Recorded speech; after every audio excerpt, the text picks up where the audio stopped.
are living the authentic life, and this is going to be one of my favorite podcasts ever. Yes. Deejay, Holland, Devontae. Hi, everyone. My new BFF, dancing mentor. Yes. Guided. It's almost like a guided meditation that we have for That's an exactly hour. what I was thinking when you said guided. I was like, guided meditation. Yeah, so the APAHA, Asian Pacific American Association group in Houston, reached out to me and said, and specifically my friend Sneha said, would you dance with Dancing with the Stars? I'm like, oh my God, I want to do that. And then I looked at my schedule and I'm like, I don't think I can do it. And I kind of crawfished back and I was like, and then we had this epiphany. Danette and I were talking and I'm like, I'm ready for a change in my workout. What if I said yes? Even after I said no, she's like, do it. And then we met and it was like the angels were singing and the curtains open and everything was light and bright. And he's like, okay, let's just dance. I'm like, what? He's like, let's just dance together. Yeah. And I was like, all right, I can try to dance together. We did something that we didn't even end up using. Yes. And so he's like, here, follow me. And we just started dancing. And it was magical for me. I don't know. I know you're like, who's this old lady thinking she can dance? Maybe I can make a dancer out of. Anyway, and then we were in it to win it. And it's evolved. We've done maybe, 10, 15, I don't know, sessions? I think we're on yeah. That's about right, 14, I think. And I just had Rob come in to introduce himself, and I said, Rob, can you say something nice to Deejay? And of course Rob made it about him. We love Rob, but he makes a lot about him. And he it was also a compliment for you, though. It was also a compliment. He said that I was now in shape, and he might have referenced my legs and my booty. And so anyway, if in the process of me meditating I get a better fit body, it's all good for everyone. It is. So I'm here for it. Love, appreciation. I'm so glad you decided to do it, though. I know, it's a little crazy. So, like me trying to say that yesterday. Oh, that's okay. Okay, are you coming in? Yeah, coming in. Yeah, she's like. Look at how cute Danette's. Am I whispering? It's just on your sweater. Look at how fun, all of her faces are. It's making us smile and giggle. Bye, Danette. Yes. So, is that a water bowl? That's a water bowl for Grace Kelly. So Grace Kelly has been with us for it's a plastic water bowl what on is the she floor. Stepping over and I look down and it's a water bowl. Okay, look, when did you decide to dance? How old were you? And did you say, Mom, I want to dance? Or how did that happen? I started dancing in 2009, I believe. But not train dancing. It was just me dancing for fun. So I think October 2009, Beyonce dropped the Single Ladies music video. And I was obsessed with it. So every morning I would do the routine just in the living room. And my mom would be like, what are you doing? But she would film me all the time. So I have footage. I should have brought that. So it was 2009. That was cell phone time period, right? So she was doing it on her phone, or was it a video recorder? It was one of those. It was because that was pre-phone. And it's me doing the full 3-minute, 45-second choreography. And I had to do it every morning. And so my siblings, they're Filipino. So they would go to Hawaii very often. And they would come back with these grass skirts. And so I'd have to do the grass skirt doing the Single Ladies choreography every morning. And I had to make my mom film it every single morning. But I feel like that was kind of my gateway into getting into dance. And so then after that, I just started learning everything that was Beyonce related. So tour choreography, all the different versions of it. Training yourself. Just watching videos and mimicking it. And that was it. And so that was my obsession for a long time. And then I started getting to more industry style stuff. So I was watching videos from LA and from Millennium and stuff like that. And so then I was just okay, I kind of like this a lot. But I still didn't know much about dance. I just enjoyed doing it. So you weren't going to dance class, taking... Oh no, my town, we didn't have a dance studio. Okay. Well, we did, but it was very small and exclusive and ballet, and that wasn't me. But so I was just teaching myself. Oh God, I love that. So you lived in Virginia, and so how did you did you ever train other people? Would people come to you and go, oh, you're so good, would you help me with this dance? Or like, when did that start evolving? Or when did you start dancing with friends? Probably high school. Okay. I joined Color Guard, which is like the flags and the rifles and like all that stuff. Yeah, I did that for 2 years and then did cheer my senior year. And then even then, I still didn't know what I was doing. I just liked movement. So then I ended up... So was your cheer more like stiff jumps, like all that? We did do choreography, which that was like my first time choreographing something, which was terrible. But like I said, at the time, I still didn't really understand like dance until I moved here. And then I was like, oh, this is what it's supposed to be. So I ended up, after high school, I was meant to go to NYU. I went for 3 weeks, dropped out, because I was like, this is like a bunch of ballet kids. And so I was like, no, thank you. So I packed all my stuff, went back home to Virginia, got the rest of my stuff, and was like, I'm moving. I don't know where, but I'm moving. And then ended up being here. And then I started. Because you had a friend, you saw an article. Well, there two was things. A call thing for I was dancers? doing like research, and there was a studio, and I was like, oh, they're pretty good. And I wasn't ready for LA yet because it was like too big. Yeah. So I was like, I need to start somewhere smaller. So I was like, okay. Houston has a good dance community. Plus, I was like, Beyonce's from Houston. No. So it kind of like way. all tied together for me. So I was like, you know what? I want to dance for Beyonce. So I'm going to move to Houston. And then packed all my stuff and came here. Oh my God. That is so brave. That was like November of 2017. That is so brave. And you got into NYU and then we're like, I don't want to do this. Wow. I like worked so hard, did all my AP classes, exams. Literally, I graduated like a 3.9, I believe. And so I was just like, yeah, I'm going to go to college and be a dancer. But then I got there and it was the complete opposite of what I had been learning on like YouTube and like stuff like that. And then I was just like, this is not. So you were me. accepted as a dancer. Yeah. Wow. Yeah. Wow. I'm Even though technically I shouldn't have been, but because of my academics. Yeah, yes. Because you didn't have all the training that went.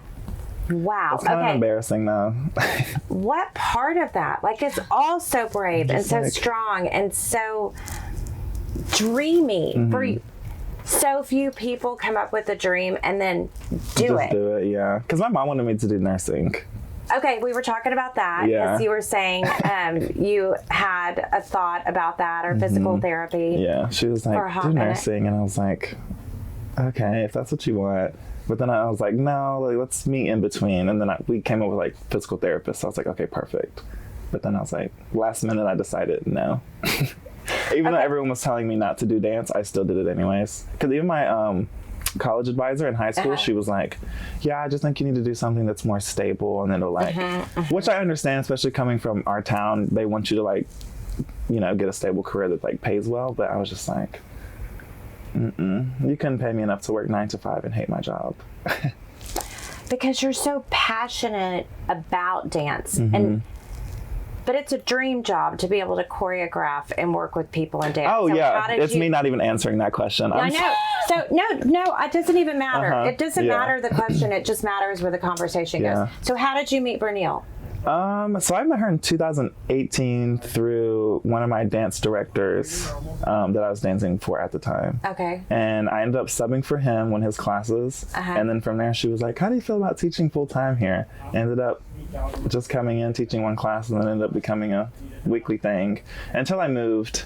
And then we kind of like parted ways, which is fine. And then you moved to Hawaii? No, I moved to LA first. Okay, that's to work. And then went to Hawaii for 4 months because I got a job offer there, worked there for a little bit. And then while I was there was like this cruise line that was there during auditions. Love this story. And me, I don't do technique. Can I fake it? Yes. Do I do it? No, I try not to. But they were like, just do it. Just go for fun. You're already here. Might as well go. And I was like, you know what? Let me just go for fun.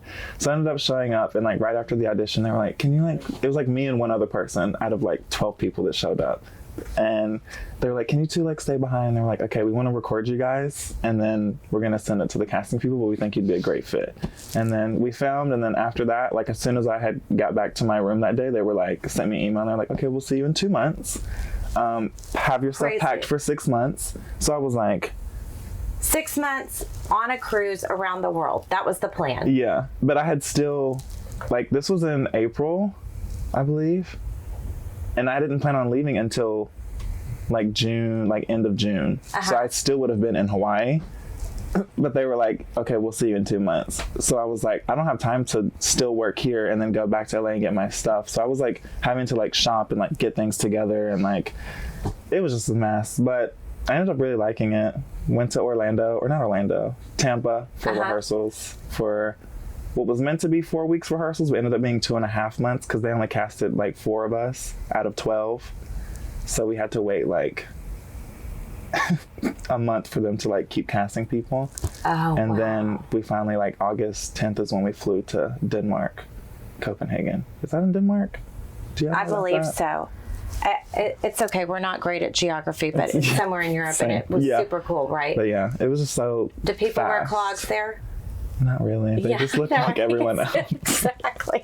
You have this image of Denmark, and I think Europe in general, people have like a it's like, do we have a horse here? I don't have one. No, yeah. I don't ride to. I like more horsepower in my like car, you guys though. have horse and carriage Rob, there? I prefer an AMG. Wait, is it, sorry, really quick, random topic. Is it horse and carrot or horse and carriage? Carriage. But the carrot is what you feed them. Because I Horse-drawn thought I carriage. read somewhere that someone was like horse and carrot. Well, they could have. It could have been feeding them carrots, but I'm not familiar with that term. But that could be the name of a band. Oh. Yeah, they were like, yeah, do you guys have horse and carrot? And I was like, carrot? No, it's carrot. But anyways, yeah. But in Virginia, you had horses. Well, It's not a horse farm area in Virginia? Not really? I mean, I don't know. My town was so small. Like, my graduating class was probably 60 people. Wow. Yeah, we all went to the same elementary, middle, high school. So we'd known each other for like 12 years, like Crazy. straight. Okay, so you meet these people, you go on this cruise, and then you're dancing. Tell them the schedule, because I thought the schedule was amazing. So the schedule, I was thinking, oh God, I'm going to be dancing every day. I'm going to be burnt out by the time I'm done. But we don't have extra rehearsals or anything. So when we rehearse in Tampa, that's all the rehearsals we do. So when you get on the ship, there's no like, okay, come in Monday, Wednesdays, and Fridays and rehearse. You have usually from 7 a.m. when we're in port until 8 p.m. And then you perform at 9. Usually wraps up an hour and a half, and then go home. Or Can you not imagine go home, that? but like, the whole day. They would go, you got to see the world. yeah, so it was a different port every day. There were like maybe Just 2 or 3 go stops. play. And your job for the day was to interact with the people on With the the boat. guests, yeah. So With they the were very guests. big with that, Wow. yeah. But what was I about to say? I forgot. But then there was a moment that was challenging. Yeah. They kind of changed the course So of your trip. we were performing, I think it was like the Rock and Soul show. It was like all rock music. And I was like midway through, and I was like, there's like this weird pain in my side. I was like, I don't know what it is, but it's not feeling great. So I was just like, okay, whatever. Kept dancing. We get to the end of the show, and all of a sudden there's like this big excruciating pain. I'm like, my appendix just ruptured. Like, I'm like side stage, and I'm like, I'm pretty sure my appendix just ruptured. And they're like, no, like if you would be on the ground, like if that happened. I was like, no, there's like a really sharp pain. Yeah, like I don't know what it is. yeah. So show ended. I'm like crying back to my cabin in like tears, and then I just started sweating profusely out of nowhere, and then at the same time I'm freezing. And so I'm like calling the nurse, and mind you, it's like midnight this time. I call the nurse, and she's like, do you know we're sleeping? You're like, I should be sleeping, like, but my body's not cooperating. Yeah, I literally was like, I'm not just gonna call just for fun. Like, I was like, I have an emergency. So they end up coming to COVID test me and like all that stuff, and it was negative. And she's like, I think you have like GI, which is very common on cruise ships. Right, yes. And I'm like, Girl, this is more this than is GI. not GI. I was like, I would know if I had, I was like, I know my body. This is not something like different, like, because I know. So they did scans, and they were like, we don't see nothing, so we're going to have to send you to a hospital on land. Yeah. And I was like, oh, great. So I had to wait till the next morning for that to happen. Get off port. We're in Ibiza, by the way. Didn't even get to explore. I had to go straight to the hospital. So I was like, and I was looking forward to this one because, like, I've always wanted Ibiza. to go to, I mean, I've who always doesn't want to go to Ibiza? Yeah. Exactly. So get to the hospital. They start doing tests, and they're like, have you been drinking like tainted water? And I'm like, huh? They're like, well, you have a liver abscess. And I'm like, what? He's like, yeah, like you have, like your liver is completely filled with pus. Like you probably have like 2.5 weeks. Otherwise you would have been unalived. Yes. And I'm like, okay, this is great. Thank God like, I got out. And they're like, usually this comes from like drinking the water in Mexico. And they're like, so that's probably where you got it. And I was like, well, no, we haven't been to Mexico. And they're like, well, aren't you on a cruise ship? I was like, yeah, but we're in Europe. Like, we don't go to Mexico. I have a geography lesson for you, doctor. Yeah. I was like, we did not stop by. Yeah. Yeah, I was like, we haven't been to Mexico, nor do we plan on going to Mexico. I was like, no. So the only thing I could think of is when I asked for water when we were in Portugal. But like, I figured it was like filtered. I don't know. I don't think about those things. Like, I know, but now you do. But now I know, like, bottled water only, like, where we go. But that's the only place that I had drunk water that was like, because you know in Europe they have like the big, what do they call those? Like the vase. It's like glass. Yes. And they like pour it into the cup. Carafe. And they just bring the home. Yeah. They have the carafe. Okay, so you're in the hospital. They're like, we got to have emergency surgery or we need to put IV Yeah, so in they had to take, what is that thing called? The catheter? Yes. Ugh, yeah. Drilled a hole. Stuck it all the way down my side. Sorry, it's like trigger warning. All the way down, and then I had to like sit for like 6.5 days with this tube hanging out my side while it drained. So guess what happened? What happened to the boat? Liver. Oh, that's another thing. So I'm like sitting. This is before I even got the procedure done. I'm like sitting in the hospital bed. I'm like texting my friends. I'm like, guys, this is so crazy.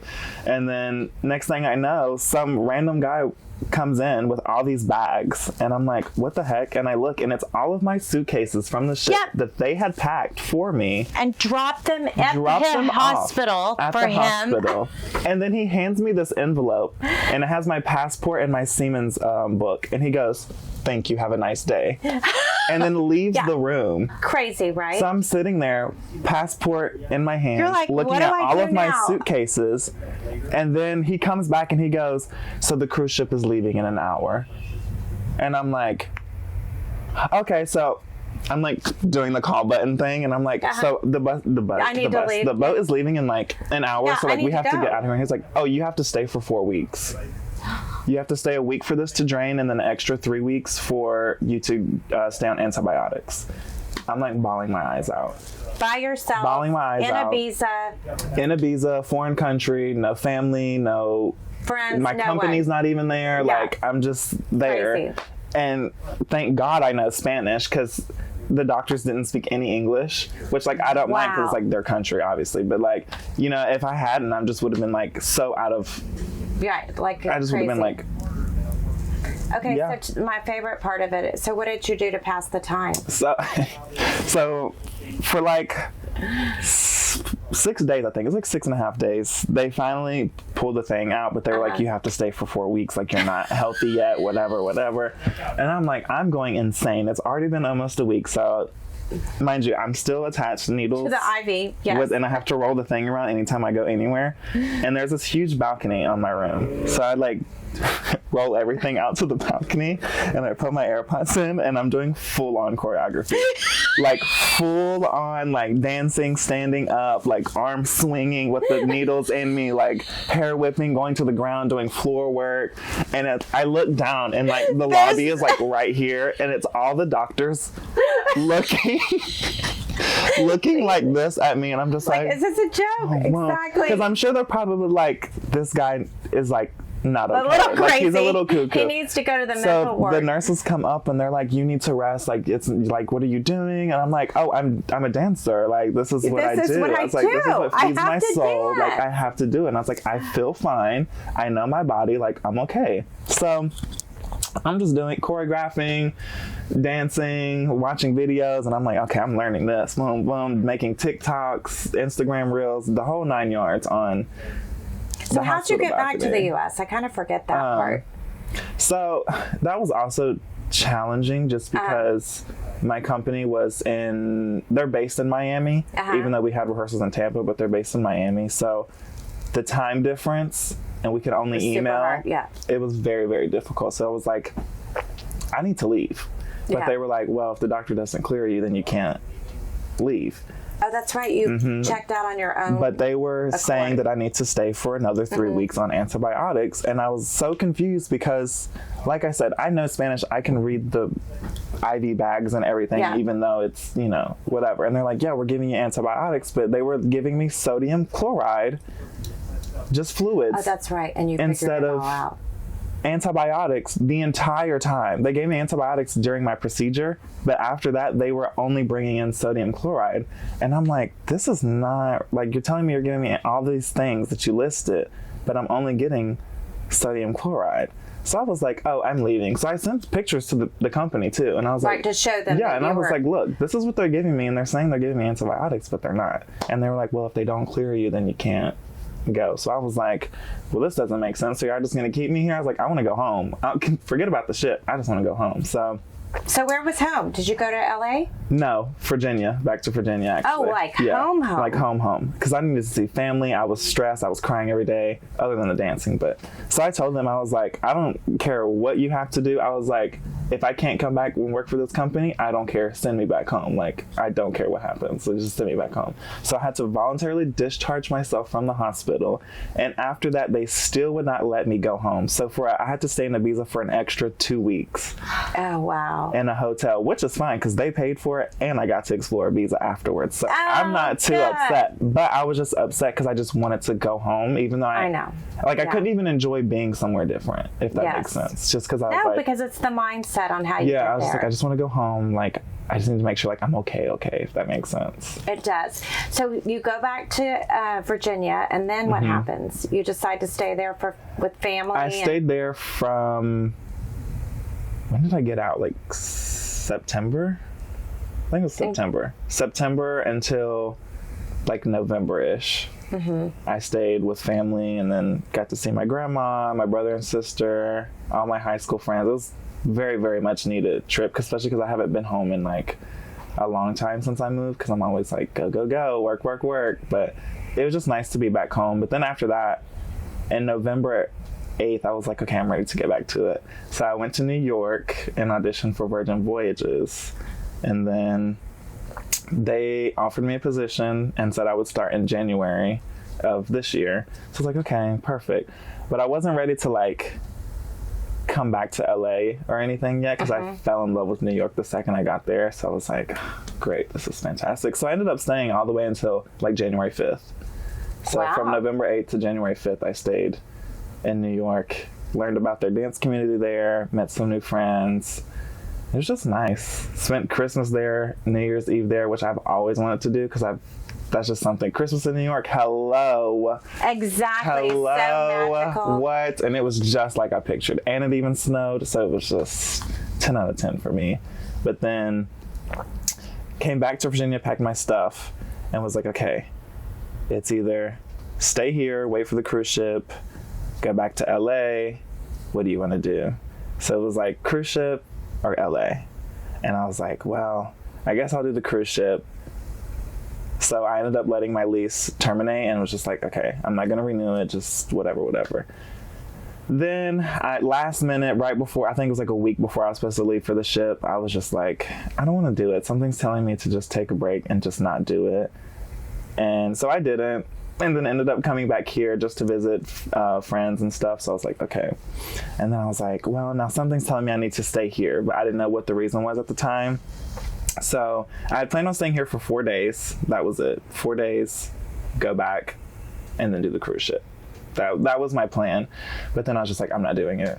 Forget the cruise ship. So I decided that it was a perfect time for me to like give back to the community, because the Houston community like brought me up in dance. So I was like, it's my time to like I've treated myself enough for like the past year and a half, 2 years. So I think it's now time for me to like give back and like just take a step down and like really educate, and like especially the Houston community, because they don't really have leaders anymore. It's just a bunch of people who say they're teachers just to say they're teachers. Really, they don't really like have a purpose behind what they're doing. So it's like, for me, I'm able to come here, educate about the industry. I'm here to build strong dancers. I'm here to like encourage like the young women that have like self-confidence issues, especially like V-dance. That's why I love working there, because it's all girls, and I can just help build their confidence, because I feel like a lot of them kind of struggle with that. So I'm just, yeah, it's a lot of like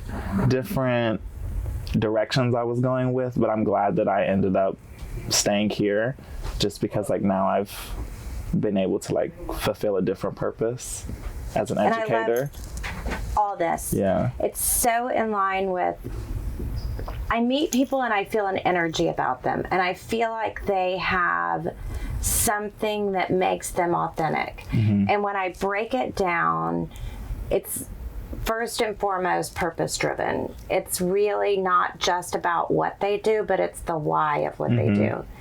And the most authentic people are open to new things, but have an amazing ability to discern what's best for them next. And I think that purpose driven is what makes you so unique for your age group too, for being, and for your occupation, because a lot of people are so creative, but they're, and it's a love of dance, but then to have a love of community, but then also a value of family and a value of friendship, and then to feel that true connection to wanting to make a difference. That gives so much fulfillment for the journey, is to know you've made a difference for someone. And that's really all I wanted coming here, like, and deciding not to do the cruise ship, was just to make a difference in the community. Because like I feel like I said, they don't have those resources. And like also another part is like growing up, like I said, I didn't have those resources. I had to like it was self-taught. Right. So it's like now that I have a platform, I can now give resources to the kids that were like me, that didn't have resources or were too scared to try things, or, you know, just didn't want to put themselves out there.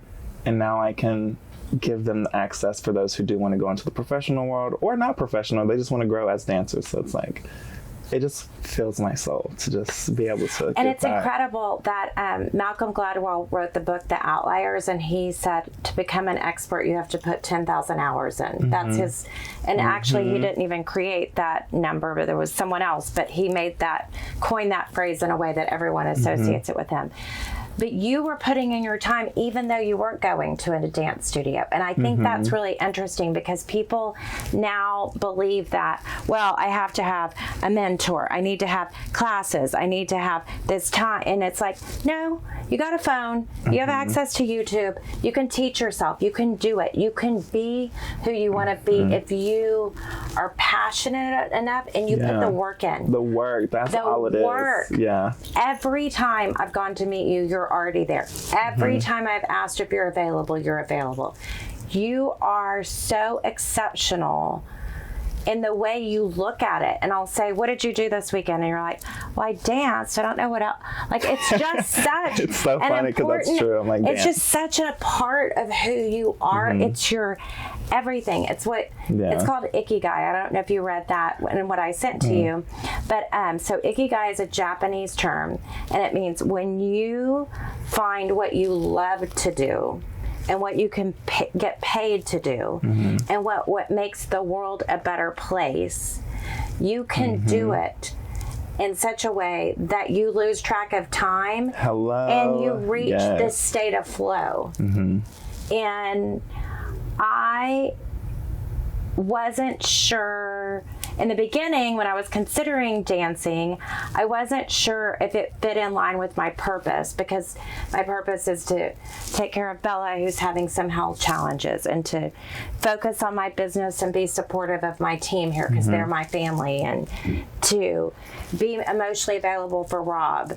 And I thought, this is selfish, like you're saying. I had to, but then sometimes you realize that, like, in being selfish and setting your soul on fire, that's what that hour a day, a couple days a week has done. Like, it set my soul on fire in a way that I had to, and you said that yesterday in the video we made, I had to put everything else aside. And I think when you're a dancer and like you love dance in your heart, that in order to do it, whether you're a golfer or a basketball player, or but when you love it, everything else goes away, and you're just there with your partner, or you're just there. It's just in your head. Different experience, I think. Like for me, like anytime, like I don't care if I'm in the studio from 7 a.m. to midnight. If I'm in the studio, I'm in the studio like 100%. Like I don't care what I have to deal with at home, or if like I'm just going through something like personally, like when I'm in the studio, I forget about everything, and that's what I love, because I'm just like, I'm invested in like myself and my happiness and my purpose, and like if I'm like teaching someone, I can just like see the joy that they're getting out of it, and I could tell that they're enjoying themselves and that they're learning and that they're bettering themselves, and that it's not even about me. I could care less. It's more so about like just being able to witness someone else enjoy a space that I've created, if that makes sense. I love that quote. Someone else enjoy a space I created. I feel like that's kind of what we want to do with our Instagram. Like we are sharing all these things because we want to bring joy to people. We want to share the energy. And I think that's what people really connect to is energy. And you have such a... Yeah, because people tell me all the time, they're like, I love your Instagram videos. You just have so much energy. And they meet me and they're like, you're just like your Instagram. And it's weird because I don't post like videos of me talking or like pictures. It's just all dance videos. And they're like, yeah, your Instagram matches you perfectly. Because it's just me with my tongue out and like... having fun, doing all your stuff. It is. And that's like, the thing about my style is like, I'm not very advanced. I'm really not. Like, I don't do like very... Because when you jump in the air and you do the splits, it feels advanced to me. I don't know. It just felt advanced. It's funny because, let me tell you, just a little side note. I was like marking that and he goes, okay, I'm filming mid-turn. And so I'm like... I know that. I like go to turn and he's like, okay, I'm filming. And I'm like, oh my God. Oh my God. So because I was just going to mark it. Yeah, so exactly. I had like no plie. The split was barely a split. And I was just like, oh, this is so embarrassing. I hope they're going to look at that and be like, wow, he was marking. But it's because I was marking. It was just mid-recording. You were marking. That's not our main thing. Dan's going to film us the night of our main thing. That's good though. So if you watch the first one, no, you have to watch the next one. No, yeah, literally. I just thought it was funny because I was mid-turn and he was like, okay, I'm filming. And I was like, perfect. Okay. So like if people like me weren't doing Dancing with the Stars, they would literally just come to V-Dance and dance with you? Like you do group classes or you only do privates? Or you mentioned something about this new dance class that you're doing. Yeah, so the way the dance world kind of works, it's like you can work for a studio, which is like what am I saying? Hello, English. Like what I'm doing, which is with V-Dance. Yes. Where I come every day after school, work with the kids, and you know they're part of the studio. But then I also go and just teach randomly at like other studios, like Soundbox, for example. Okay. I'll just go and like teach a 7 o'clock class, or I'll rent out my own space and just host my own classes. Okay, cool. And then just people will come out and whatever. And how do you market those? Through your IG? Yeah, just Instagram post, make flyers, post, whatever. But now I'm in the process of starting what I call Industry Fridays, which is like classes in Houston are hour long, which is very, very short compared to other places that are like an hour and a half, 2 hours, like LA, New York. So my classes, they're always going to go over an hour. Like there's just simply, I don't care what your rules are. If you ask me to come in and tell me I have an hour, I'm going to go over. Like I'm going to go over at least 30 minutes. Like there's just no doubt about it. Like to get into the rhythm, like to learn? Not even, just so people can actually learn. Okay. Because like an hour, like it's going to take me at least 30 minutes to properly teach somebody, like teach a group, so that everyone's comfortable doing the choreography. Like I don't want to just come in and like, okay, here we go, we're gonna go 1 and 2 and 3 and 4 5 6 7 8. Okay, we got it, moving on, here we go. Next count is like, that was me when I did advanced tap at the Met. I was like, can we go back to the step ball change? I didn't get that. Remember me in the step ball change yesterday? I was like, and it's like, that's okay. Some things just... Yeah, it's like, that's okay if I'm auditioning for Lady Gaga or something. Right. Like, That's how you teach someone. Or when we tried out for the Houston Texans cheerleader. No, we didn't. But our friend. I was like, y'all better. No, our friend said, come to this dance class. It's really entry level. It's going to be fun. And there were all these girls trying out for cheerleader that had like full makeup. It was like and me and Danette, and they were like, sassy walk. We were like, do we even know how to sassy walk? No, truly. I live for it. That's really how they start. They're like, we're going to walk. They're like 5, 6, 7. You're like, what? What's the... No, Dude, because we've classes, done this. literally, they will do that. They just keep moving on and moving on. And it's like, get this double change.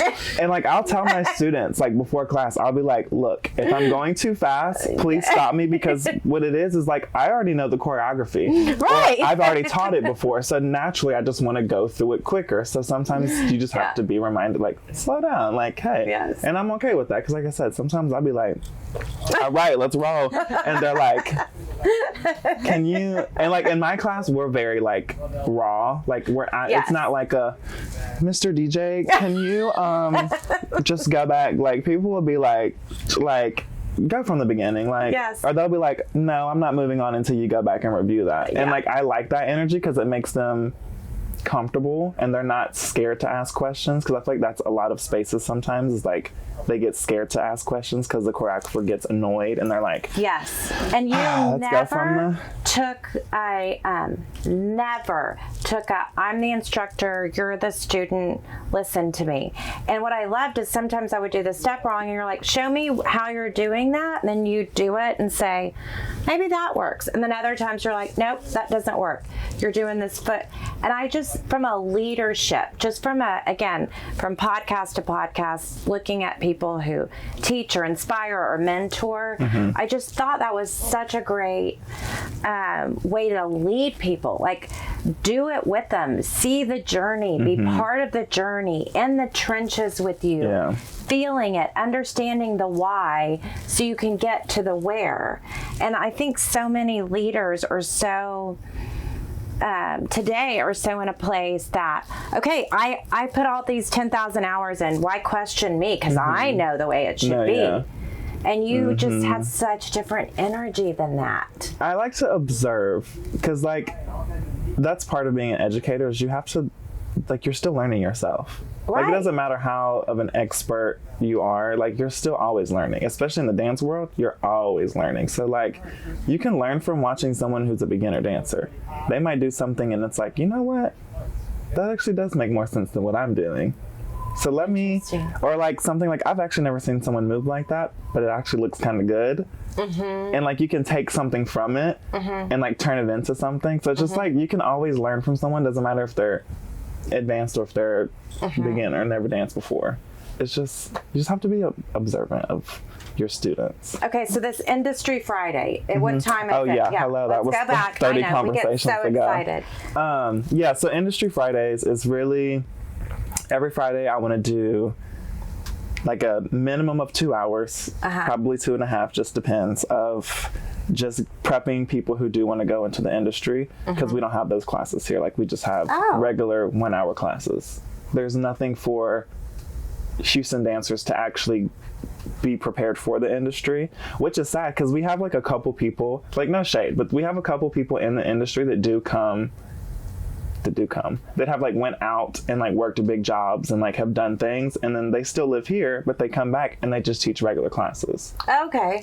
Or they'll randomly start like a training program or something, but they're not actually giving crucial information that will benefit them when they actually get into the industry. They just think, oh, I've done A, B, C, D, E, F, G, pay me $150 to be a part of my program, if that makes sense. Okay. As opposed to, I've done this, you pay this, and I'm going to give you all of the tools, all of the resources. I'm going to show you how to network. I'm going to show you how to brand yourself. I'm going to show you how to work on so important. social media. Because it's like, you can't just be a dancer. Yeah, it's now so you have to be much. a dancer, and you have to share your dance, and you have to meet people and remember them. Especially and then you have to knock agent. on their door, and then you have to take the no, and then figure out how to make it. Yes. Yes, because it used to be you could be a dancer, and then it just, yeah. evolved. Because, like, yeah, and, like, with Industry Fridays, like, I just want to have those long sessions where we can dance. I can show you how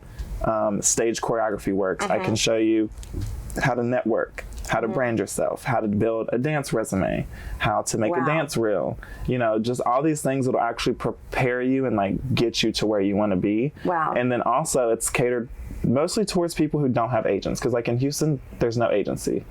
You have to go to, like, LA or New York or Atlanta. Okay, so they're only modeling agency and acting agencies, not dancing. Yeah, there's no one, like, that'll book, like, a tour for Beyonce or something in Houston, which is weird because you would think we have Houston such a music and but creative. there just hasn't been. Which also, side note, that is something in the future that I do plan on starting. Is that's so operating a business where I can represent dancers and, like, get them to where they want to be. So right now I'm just kind of doing that low key, but that's mainly my purpose with Industry Fridays, is just to build industry dancers the right way, regardless of, like, how much they want to offer, like, you know, because I'm not going to sit here and be like, okay, now pay me $250 for whatever. That's not the point. The point is how can I get you to where you want to be? How can I help you get to where I am and where I want to also aspire to be? Because, like I said, I'm still learning myself too, so I don't know all the ins and outs, but I can tell you what's worked for me so far, if that makes sense. It does. No, well, I can share now. I felt like it was kind of weird to share earlier, but I watched Pitbull at the rodeo and I decided I wanted to be a Pitbull backup dancer, but then I saw him in Vegas and I saw those girls. I was like, okay, that's not ever going to happen because they're much more forward than I would feel comfortable. That's not really Pitbull, is it? Pitbull was at the... Aren't they impersonators? No. Like the Pitbull. Hello. Pitbull the and... dancers? Are there... No, like... Pitbull. Like the artists. Like, aren't those? Yeah. They're just impersonators. I don't know. It's not actually Pitbull and, like, Jennifer Lopez and all them. Like, they're impersonators. Oh, no, in Vegas, I watched him come do it. Those are impersonators. Completely agree. But I watched him in concert. In the way concert. I went to his concert. Yes, that was really. Okay. I do appreciate that, though. But, and I was just like, because they would do those, like split things and then go over, and I was like, okay, that's never going to happen for me. But the whole shake your booty thing, like that they do. Yeah. I was really so inspired about that. That's my favorite. But again, I think this is so, it just hits all these bells and whistles with me that you're, like when I talk to people that really want to make a change in their community, it's not like, and I Demand Disruption that wants to change sex trafficking, and Hope Bioscience that wants to change stem cells, and you with dancing. It's not like you don't want to just help one person. It's so much broader. It's you want to create something that can be repeated over and over and over, because that's where the change is. And I think that that's what's so fascinating, is to meet people that think in that way, and I never knew all this about you, and then to feel this energy of authenticity, but find out that it's all these things that layers that are pretty similar, and to let people know that if you're committed to doing the work and you show up repeatedly with real, true heart behind it and really wanting to make a difference, that the universe or God or whoever your belief system, I believe it all works in your favor when it's meant to be. But you also have to be so aware of feeling what's right and in tune with keeping what's around you safe and healthy and positive. That's a big part of it. And a lot of people, they are always like, why did you come back to Houston? Like, you were in LA and, like, you were doing this is so beneath you. Overseas. And like, for some reason, it's really weird. The dance community thinks when you go somewhere and you come back, you didn't make it.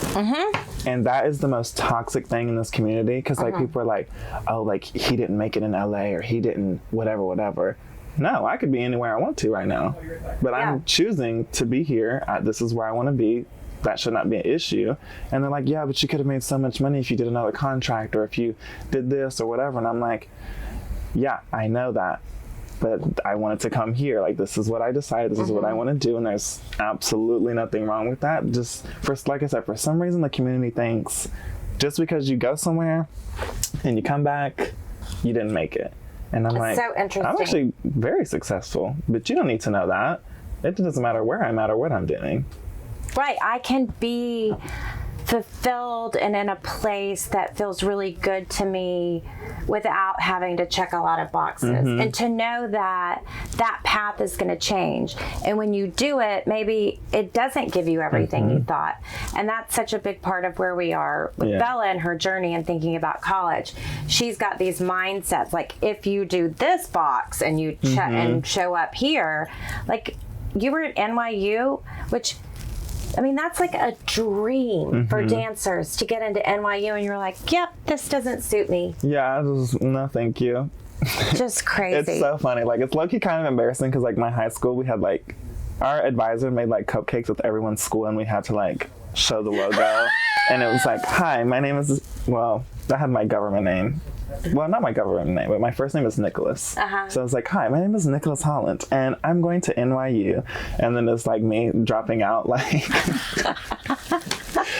like a couple weeks later. Like, what did you do? You threw your old future away. They made, like, we had to, like, record ourselves, like, when we first got to the campus in the fall, and, like, hi, my name is Nicholas Holland, and I'm at NYU, and this is, like, a day in, like, life or whatever, because they would make, like, these compilations for, like, our class for us all to watch. That's incredible that they're doing so much to, on the other side of it, to give these kids, to show them that you can become what you want to be. And that, so do they still reach out? Well, like I said, are you talking about my high school? Yeah. So, like I said, the high school, they were the ones that told me that I shouldn't do dance. But, but they were, I will say, they were very big on, like, getting people out. Like, they were trying to get them to go to, like, big schools, universities that are, like, further away, them an opportunity. things like that. But it was just, for some reason, she was like, yeah, like, just dance is not stable. Like, but I get it. I mean, it's like fashion doesn't, my family told me forever that fashion would never translate for me, and I couldn't make money in it, and I couldn't live the life I wanted to live. And my family was the same way for a long time. Like, my mom, she was like, she just didn't understand the industry. She just thought, like, I was paying this money to go to, like, studio classes and then, like, coming home and, like, doing nothing. Yeah. If that makes sense. But, like, I'm paying to, like, train and, like, you know, I'm getting the full experience. It's my college. I look at it like it took me 4 years before I started, like, teaching and doing all these things. Yeah. Like, so, you went to school. Yeah. So I was like, it took me 4 years to train and get to where I am, just the same as it took someone 4 years to go to college and get a degree, and now they're working. Like, same for me, just no school. Yeah. Just paying money to take classes. Either way, I'm still paying. Exactly. Like, I spent thousands on training. Like, dancers spend so much money. But I was going to say something earlier, but I don't remember what it was. All right. Well, we're wrapping up. Do you have any final comments? No. I think that's, I don't know. Well, I just want to say. I went by so fast. So fast. Hello? I want to say, I couldn't say it yesterday for some reason, but now I feel like I can say it. I'm going to win the competition. Hello? Like, I'm not going to laugh. I'm not going to feel embarrassed about it. I'm going to win, so I'm putting it out there. And you're going to have to go to YouTube and search the Vintage Contessa, Danae Cremosta, Devontae, Deejay, Holland, Dancing with the Stars. It's a production. It's a production. Hello, it's a production. It really is a production. It's my favorite. I live for it. I just know no one's going to come out the box like that. No, it's going to be incredible. Maybe we should go last so everybody else doesn't feel bad. We can ask for that. Yeah, I'm like... Okay. All right. But yeah, that's all I have. All right, guys, keep living the authentic life. Chase your dreams, because you can catch them. Hello. Go with your gut. Surround yourself with good people. Do the work. Create a safe space for people. Ooh, like that. Okay. Bye.